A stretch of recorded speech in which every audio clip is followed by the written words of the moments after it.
Alright, so today I want to tell you guys the story about my neighbor John. Kayla and I moved into our residence, which is a duplex, December 1st of last year. He had quite the hoarded yard, and it was quite a big mess. A tree had fallen on his barn about 10 years prior to us moving in, possibly even longer than that. He also had a feral cat living in his barn, and I saw him in our driveway one day licking his junk sitting in the snow, and from that point on I started befriending the cat every single day. And when I found out that my neighbor was terminally ill with 3 different cancers, I was always looking out there, and I was like, oh my gosh, I can never see this guy, I can never talk to him. One day I finally saw him out there, and I ran out there, and I was talking to him for a while, and I asked him permission to help him clean up a bit, and he was all for it. He was very happy. You'll have to go back and look at the transformation. It was absolutely crazy. I will also post another updated video soon. It was a lot of work. It was disgusting. It was very fun. I loved doing it, and I got many opportunities to give some life back to John in his final days. At one point I had cleaned his patio space. I had given him a table out there, and he loved that table so much. He was out there working on a fender for one of his cars. It was an awesome feeling to see him doing that and enjoying himself. There's also another day, I hope some of you guys remember this, where John and I were on our side of the lot, picking up cans together. He was telling me some of his stories.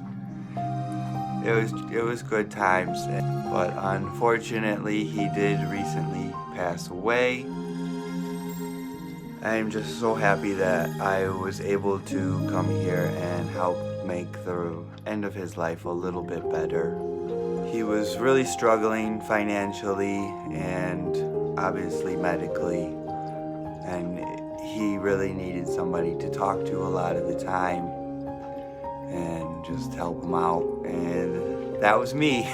The sad part now is what's happening and what's gonna happen to his property. In my opinion, I most likely think it will be condemned. The city will take it. He did owe money to the bank and for medical expenses, etc. The house is not inhabitable. It's pretty bad inside there. The family, which John never talked about, and he did not apparently like them very much, and they apparently did not like him very much. There's 2 siblings that have been here. One has been taking things.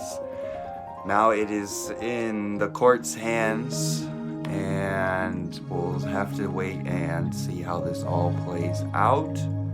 But he is still living on that property, which is a whole nother story for a whole nother video, with what's going on with that. John did not have a will set up. I am thinking he may have done that on purpose. He didn't like his brothers, so maybe he wanted the mess to be left for them to have to deal with, or he could have just not done it. I really don't know, but I know a lot of people have asked if we can buy John's house. That is definitely out of the question. We would not be able to get a loan for a house that would not pass inspection. And that house would need a ton of work. It is really bad inside the home. There hasn't been running plumbing apparently for a few years. No electricity. Like I said at the beginning of the video, you'll have to go back and look at the transformation, but I will post an updated video of it all again soon. This is what it looks like now after John has gone.